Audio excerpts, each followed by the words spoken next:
What's up? What's up? What's up, people? Once again, back in the building with your boy, Connoisseur Big U, for another episode of the Open Ball Sports Talk Edition. It's that time, people. We have come to the 10-game sample space that I was allowing for the Knicks to do whatever it was that they was going to do when they did what they did when they did it, and get to this point so that I could give my take, my report, a Knicks report card of sort on how they've done so far. What could they do? What they couldn't do? What they could have did? What they're gonna do? What they need to do? Just stay with me, bear with me, and I'll get all that to you. Let's talk about the last game in the 10-game grace period that I was given before I kind of went in to my beloved New York Knicks. So we just played against the Cavaliers and got blown out 102 to 82. No, not the LeBron James Cavaliers that used to make the finals in the Eastern Conference Finals regularly, that couldn't win a championship, but was still a pretty decent team. No, not that fun. Not that Cavaliers. Not the Cavaliers' second time around LeBron, with LeBron and Kyrie, Kevin Love, and that long list of highly touted NBA former or current superstars. That was one of the best teams in the league, super team, as you would have called them at that time. Not even the Craig Elo, Brad Daugherty, and Mark Price Cleveland Cavaliers from back in the 80s that were challenging Michael Jordan for the Eastern Conference Finals, trying to get to the finals. None of those Cavalier teams. Not one of them. No. Do you know the people that were the stars of this Cavalier team? You had Jordan Clarkson. You had Colin Sexton. You had I don't even know any more people to name on the team. But the team ain't that good. But alas, my Knicks showed up worse again and got mollywopped, got their heads whooped, got treated like stepchildren, and ended up in that 10-game stretch that I was waiting for them to finish at 2-8. 2-8. Yep, this is the reality of where the Knicks are. A wise man once said, "You are what your record says you are." You can look that up. I don't remember who said it. I think it was a football quote. If you do know who said it, put that in the comments down below. Let me know, because as always, like I say, we are here to learn as well as to teach. So the Knicks are 2-8 in the first 10 games. Is that a surprise, really? To you guys, what do you guys think? Because if I'm gonna keep it a buck, and I always try to do that, I'm not surprised, man, with the lineup that we trot out onto the floor every night in the NBA. I'm not really expecting for us to win a lot of games this season. What I came into this season wanting the Knicks to do was to be competitive, to give effort, and for the games to be somewhat entertaining. Because as a longtime Knicks fan in the recent years, by the time we get to the second, third quarter, there's no need in watching a Knicks game anymore, because you pretty much know what the outcome is going to be. And that's the Knicks losing, in case you couldn't read between the lines there. People are in a panic. They're in a frenzy. Fire Fisdale, what's going on here? We're upset. People haven't performed up to their capabilities. What's going on here? I tell you what's going on. The Knicks are trash. I love trash. Garbage. Do. And this is coming from a Knicks fan. So today or yesterday, I think it might have been yesterday. Yeah, yesterday after or sometime around when the Knicks was getting their asses whooped by the Cleveland Cavs, the manager and the Knicks president of basketball operations, Scott Perry and Steve Mills, decided to do a press conference where they were pretty much apologizing to the fan base for the poor performance of this team. People should have done way better than they were doing. They were upset and disappointed in people's, people's output and how they approached the game. And people should have did more and did this and did that and did these things. I don't know who put the pressure on these guys to make that press conference and release the statement or whatever, but I think it's some fragneck bull. Because, like I said, you are who your record says you are. The 2-8 Knicks in their first 10 games are a bad team. I wouldn't have been surprised if they would have gone 0-10. I would have been embarrassed. I might have done this show with a paper bag over my head. Actually, I was looking for a paper bag before I started doing this now, but I couldn't find one. You know, we're in a time now where paper bags aren't all that prevalent. Maybe this was a couple of years ago. You might have seen me with the paper bag on. Nah, I'm joking. But the Knicks. I don't know what it is that our front office expected from. Okay, let's go through our starting five for shits and giggles. Let's do it. So, and this is when people are healthy. I'm not going to say the lineup that they tried it out because some people are not healthy. People are whatever. Okay. So if everybody was as healthy as they were supposed to be, okay. So we would have had as our marquee, premier, superstar type player, our king of the castle, our PS de resistance, pardon my French, Julius Randle, the $60 million man. Now, I like Julius Randle, and I think he's a very good player, but a game-changing, franchise-turning, record-spinning type of player, I don't think that he's that. So he came to the Knicks, and in the game that we just lost, he had 20 points and 16 rebounds, which is, that's a pretty impressive effort. But he's Julius Randle. Then you have twin, Marcus Morris. Now, and this is no dig at him in any way, shape, or form, because I love him as a basketball player and what he brings to our team, night in and night out.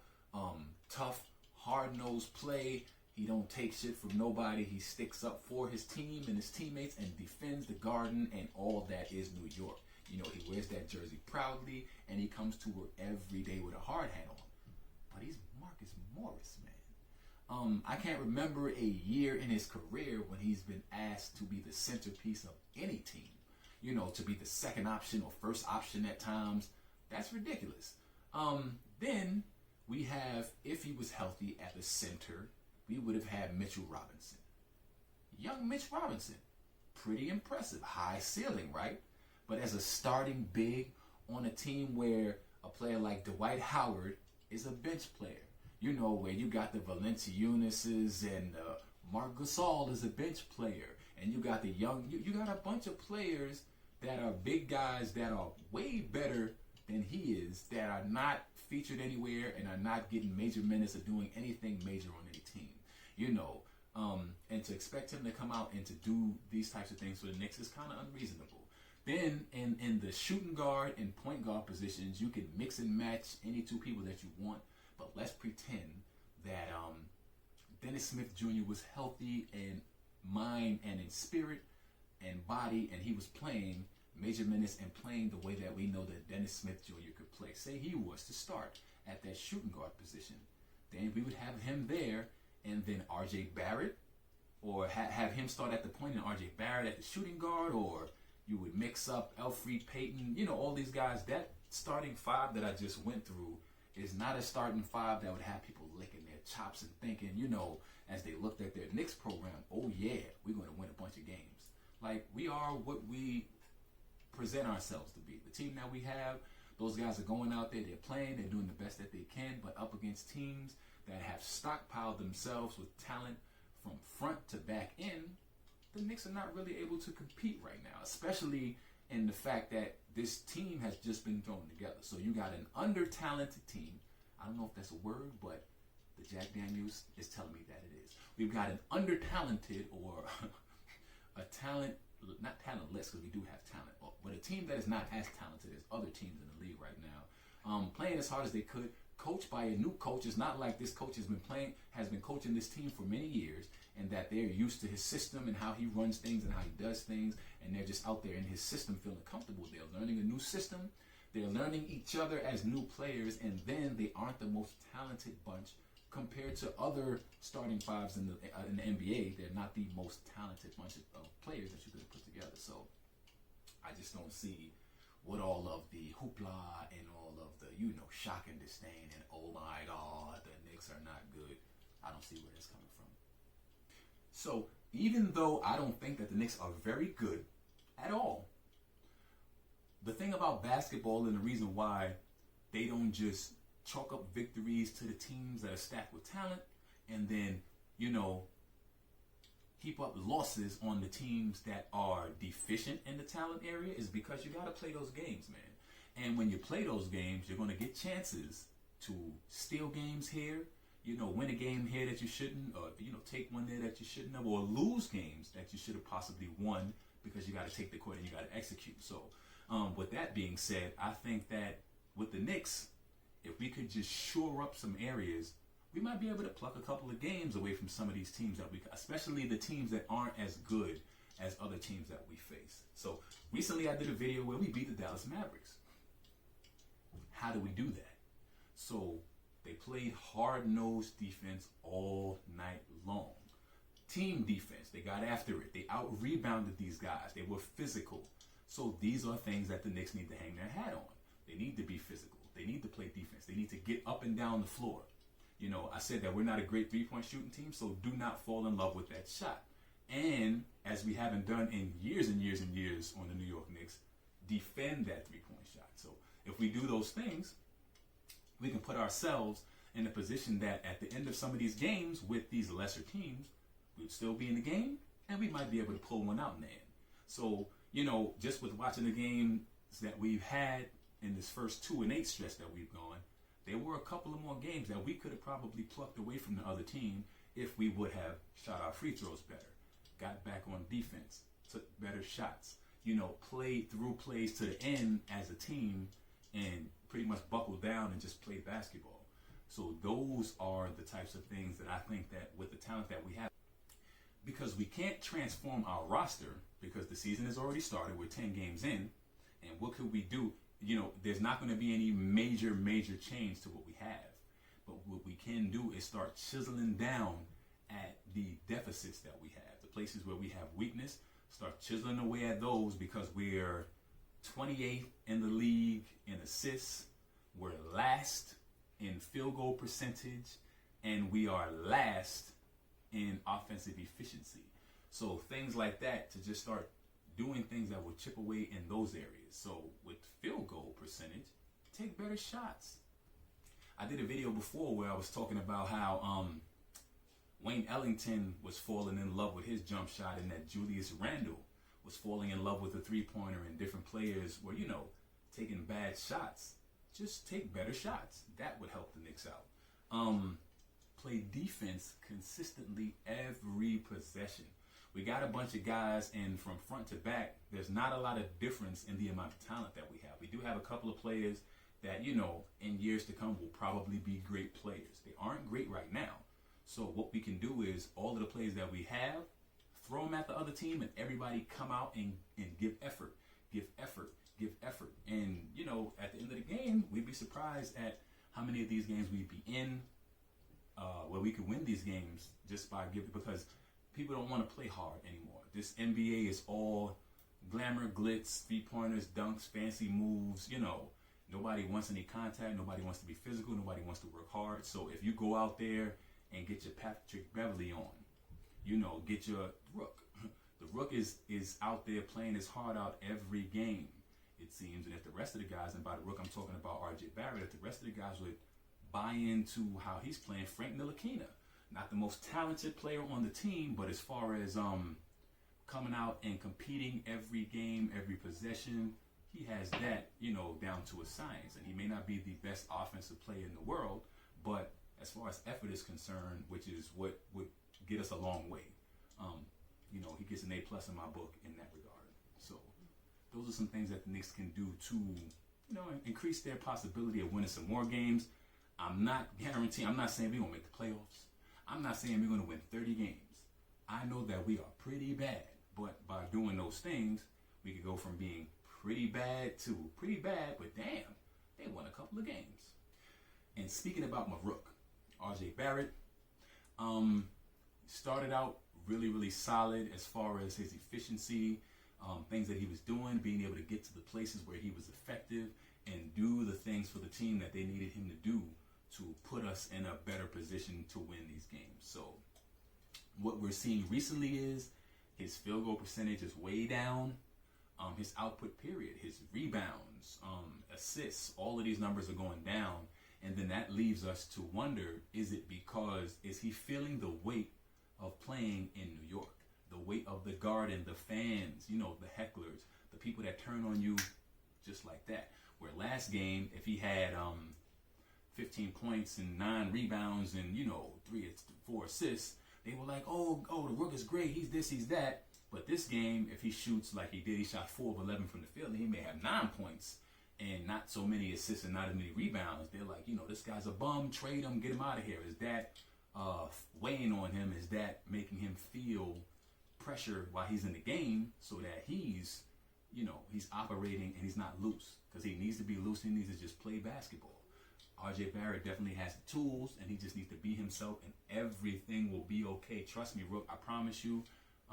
Just do you, because one thing you'll learn about New York, and he said that, it was a dream of his to play here and all this kind of stuff, is that you got a lot of fair weather fandom going on here, and you got to just be about doing what you want to do. You got to be one track.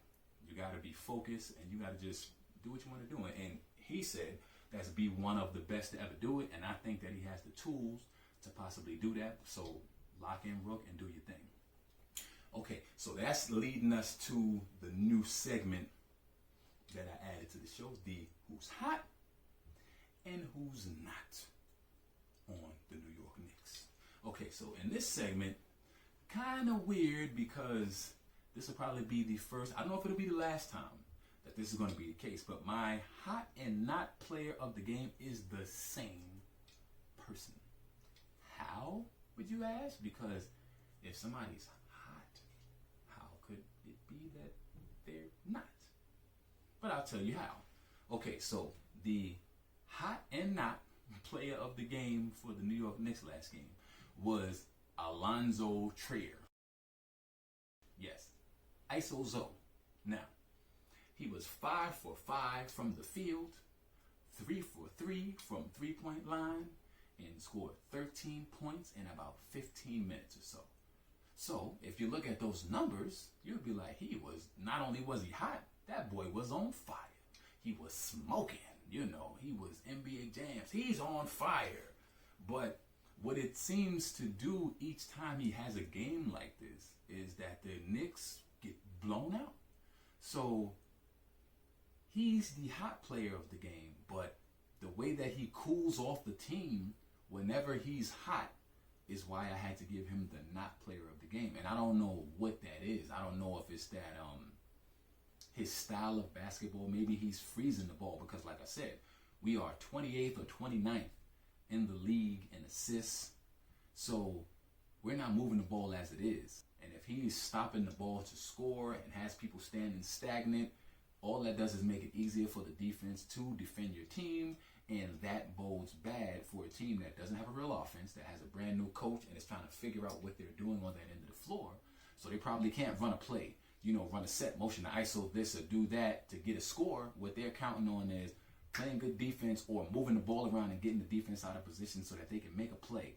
And if he's pounding the ball, which is what he does most of the time to score, what that does is let the defense get set, and it's very hard to score in half court on a set defense over and over again. And what happens is you end up with 82 points, which I didn't do the research, but if you guys want to do it for me and can let me know down in the comments below, I'm pretty sure that's one of the lowest point totals that we've had this season.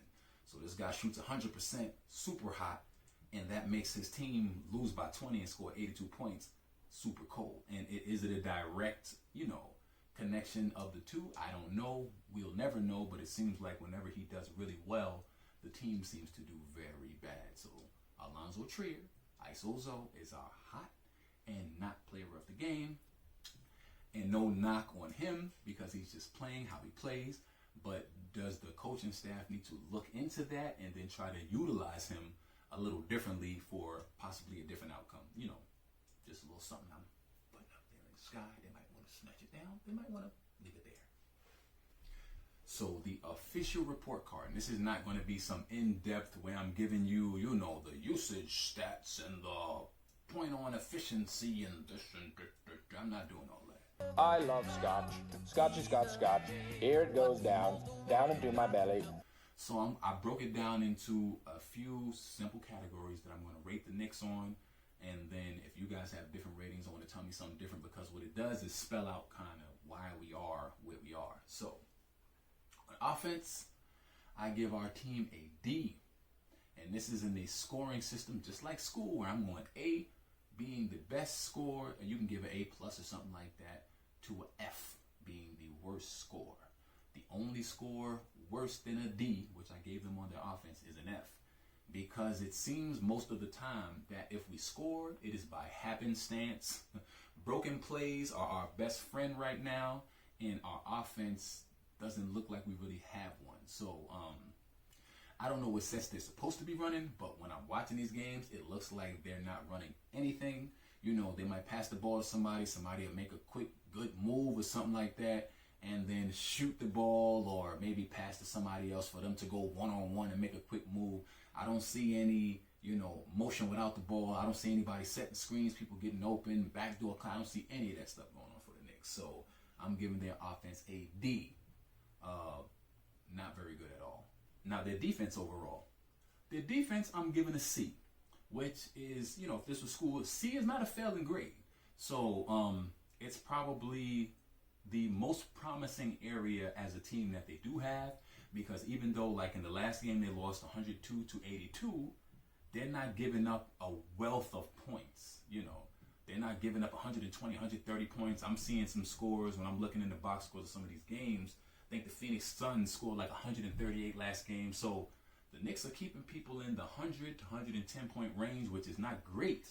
But if they were to be able to figure out how to score a couple of points, that would keep them in a lot of these games, you know. So I'm thinking that their defense, they're on the right track with it.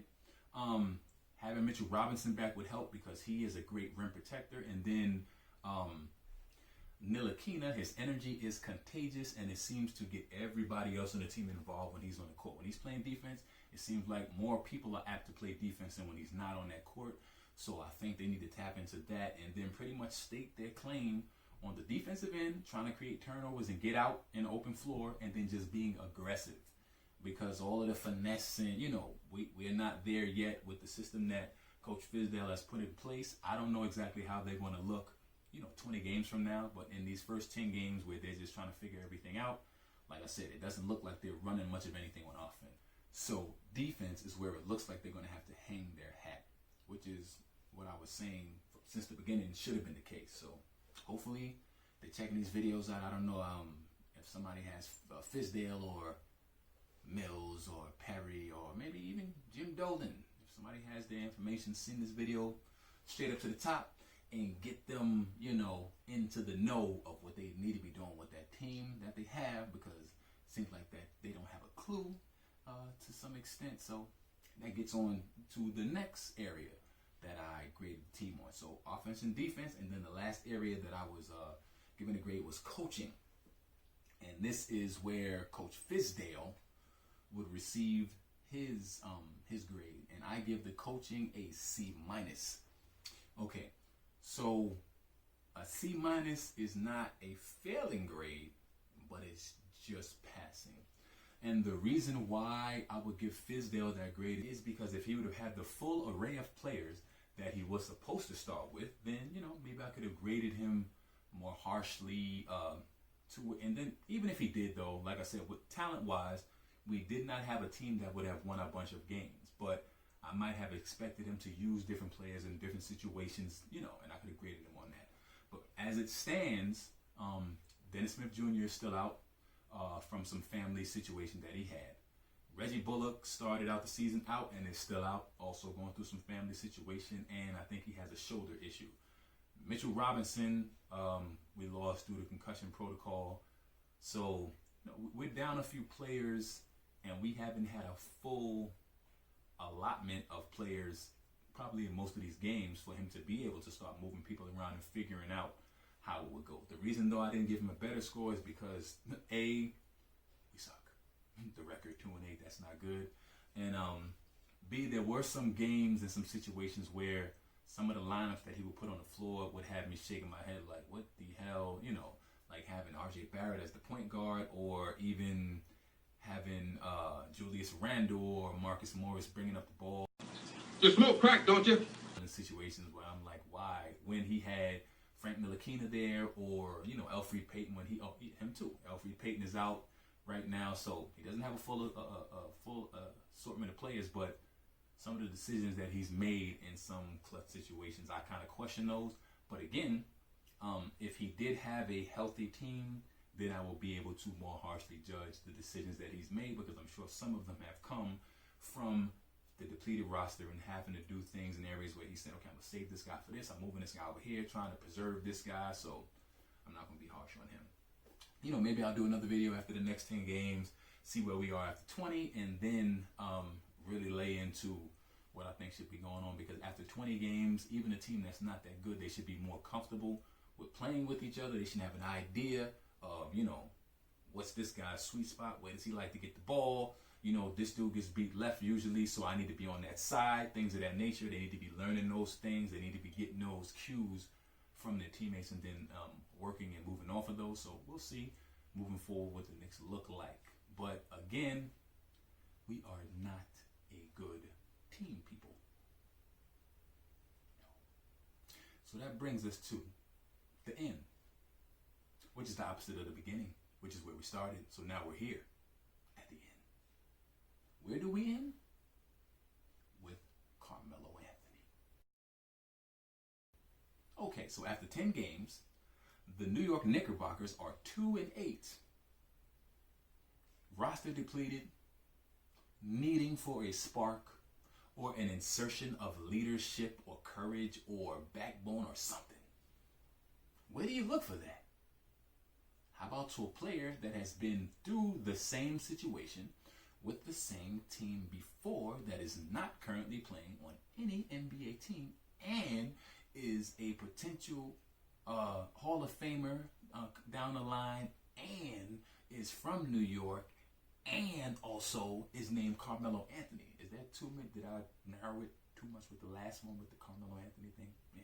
Anyway, so in a situation where you have a team, like you see, the management is already panicking. They're releasing these statements. They don't know what to do or how to handle the onslaught that is coming from, because New York fans in New York, we're knowledgeable about basketball, and we are harsh and critique you. You can play 10 good games. If in that 11th game you take 3 bad shots, you're like, what the fuck is wrong with this guy? He's a bum. Get him out of here. So I don't know if they're ready for what's going on with the reception to how people are judging the team that we put out on the court. But Melo's been there before. He's been there when they've been not good. He's been there when they've been not good. And the president of basketball operations, Phil, was slandering his name and trying to devalue him as a trade piece while trying to trade him, which made no sense. And he showed up every single day to work. In the media, when they interviewed him, he said all the right things. He never went off the cuff or was disrespectful or whatever. He knew how to handle that situation. So you bring somebody in, it would definitely take some of the onus, some of the spotlight, some of the weight off of the younger players on the team. And like I said, somebody like RJ Barrett, who this thing might be coming down heavy on, because as the Knicks lottery, he's the lottery pick. This is where they look for these guys to turn the franchise around. Bullshit. But with the franchise that we have right now, with the team that we have, this is not a turn the franchise around type of team. This is go through a season and be decent, try to set up what your team's identity and what your system is going to be, and then try to plug in better talent into that system that you're establishing. So they need to be establishing something this season. This is not we're going to the playoffs. You know, RJ Barrett's going to lead us in scoring, and we're going right to the top. We're not going to the top. Actually, we're probably going to be a couple of rungs up from the bottom, and that's just what it is and how it's going to be. So, you know, as always, thank you guys for hanging out with me. I really appreciate it. This cup is almost empty, so that means that the show is over and I got to go. As always, the drinks, conversation, the laughs, the fragganackle bowl, and all the craziness is always on the house. I will see you next episode.